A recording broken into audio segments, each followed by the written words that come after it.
The birds sang clear as any bell, they never sang so well. And the Queen has gone to her chamber to talk with Aldingar. I love you well, my queen, my dame, more than lands and rents so clear. And for to spend what night with you, I would bear pain most severe. Oh, away, away, you Aldingar, you are both stark and stoor. Would you defile the king's own bed and make his queen a whore? Tomorrow you would be taken ashore and like a traitor slain, and I would be burned at the stake, although I am the queen. Then there came a leper to the king's gate. He was a leper, blind and lame, and Aldingar took him up on his back, and on the queen's bed has him lain.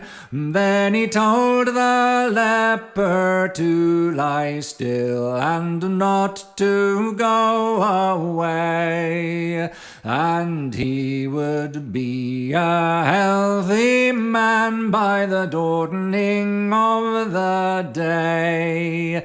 Then he has gone out of the queen's door as quickly as he could go, and he's gone straight to the very place where the king himself did go.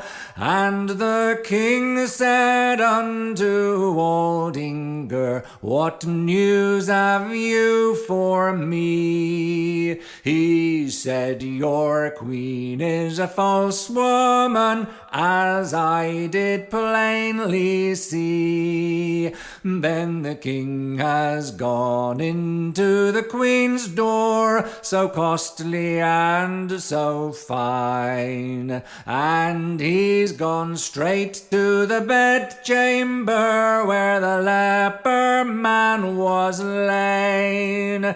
He looked down on the leper man where he lay on his queen's bed, and then he's lifted up the snow-white sheet, and unto him he said, since she has lain into your arms, well, she'll never lie in mine, and since she has kissed your ugly mouth, well, she'll never more kiss mine. If you were a man as you are not, well, it's here that you would die, but a pair of gallows shall be built to hang you on so high. And then in anger he went unto the queen, who fell down on her knee. He said, you false and unchaste woman, what is this you have done to me? If you had taken a comely knight, well, the lesser would have been your shame. But you have taken a leper man who is both blind and lame. Then the queen she turned herself around, a tear blinding her eye. There is not a knight in all your court can make such a claim to me. He said, "It is true what I do say, for I a proof did make. Now you shall be taken from my bower and burned at the stake." She said, "I thought that dreams were never true, but now I've proved them true at last. I dreamed a dream the other night in my bed where I lay. I dreamed a great and a gruesome beast had carried my crown away, my gorget and my belt of gold and all my fair headgear. How he would have worried me with his claws and carried me into his nest.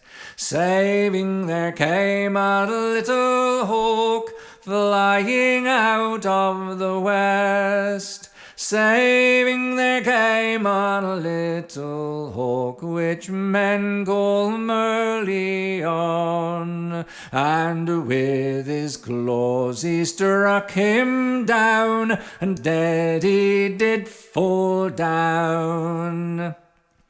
Then the king said, "I will give you 14 days to find you a man therein.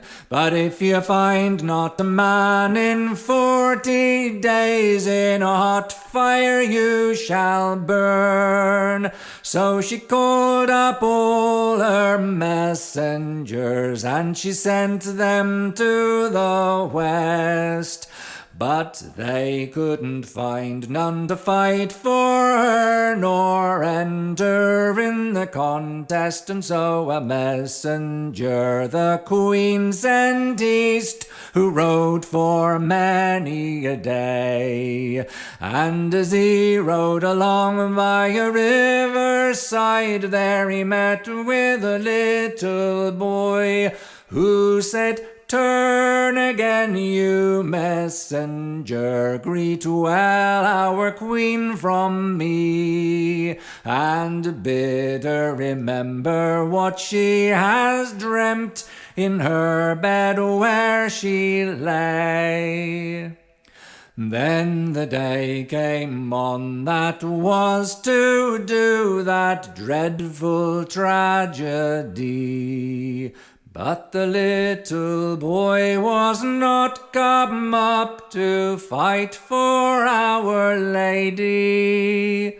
So before the hour the queen was brought, the burning to proceed, and in a black velvet chair then she was set. It was a token for the dead, and she saw the flames ascending high, a tear blinded her eye. "Oh, where is the worthy knight," she said, "who is to fight for me?" Then up and spoke the king himself, "My dearest, have no doubt, for yonder comes a little boy, as bold as he set out." Then the child advanced to fight the duel, and his sword was tempered steel. He struck the first stroke at Aldingar, and he cut his legs off at the knee. Stand up, you false traitor, and fight upon your feet. For now I have taken your legs away, at an even height we shall meet. Confess your treachery now, he said, confess it before you die. Oh, I do confess it, said Aldingar, I can no longer lie.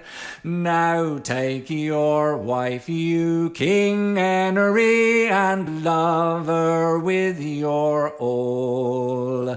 For the Queen, she is as true to thee as the stones on your castle wall. And the leper under the gallows tree was a healthy man and small. And the leper under the gallows tree was made a steward in the king's hall.